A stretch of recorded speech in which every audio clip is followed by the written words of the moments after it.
Okay, I'm not going to be able to get to this indoor air handler, that air conditioning unit, because there's no way to get to it safely, in the inspector's reasonable opinion.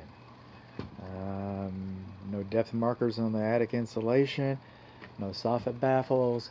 The attic ventilation is questionable. This is radiant panel OSB coming along here. You see that panel right up there?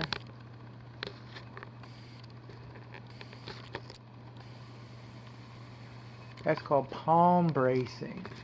Palm bracing. I choose to educate my clients about that. A lot of home inspectors get upset about palm bracing. Palm bracing, palm bracing. No, palm bracing. There's not a code against palm bracing. If you show me a code, then that's important. Okay, that's what production builders do, so they don't have to measure so good. They put it up there. As long as it's transferring the load path, it should be okay. What about uplift? What about uplift? Well, that's what your purlins are for, and that's why your rafters are fastened.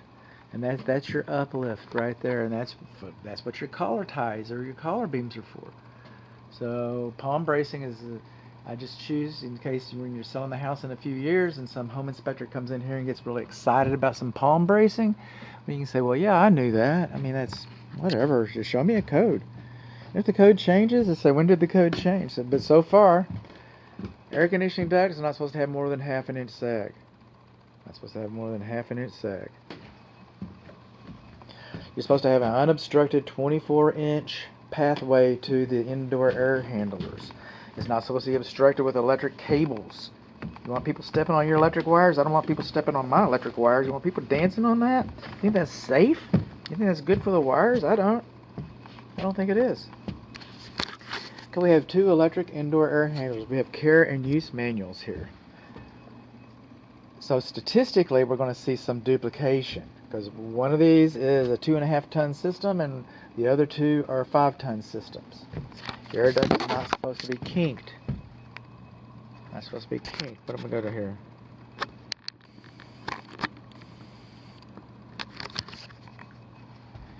Coming on along, we got electric disconnects for them.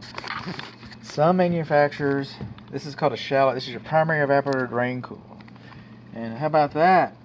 You think your safety pan's going to work when it's all notched out like that? Is this one notched out? No, this one's not notched out. Decided to notch this one out. I'll just notch it out. How did that work? Just put a notch in it. No, that's not going to hold as much water. That's a safety pan. You probably want it to be intact. That's just a thought.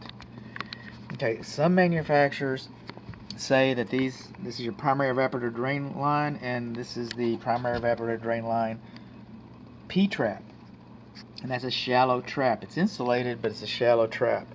Some manufacturers do not take issue with a shallow trap, and other manufacturers do.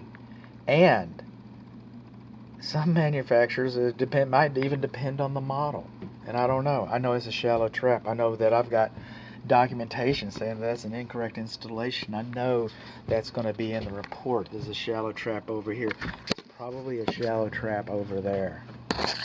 Probably a shallow trap over there. I can see sagging air duct. See if we can get over here and take a look.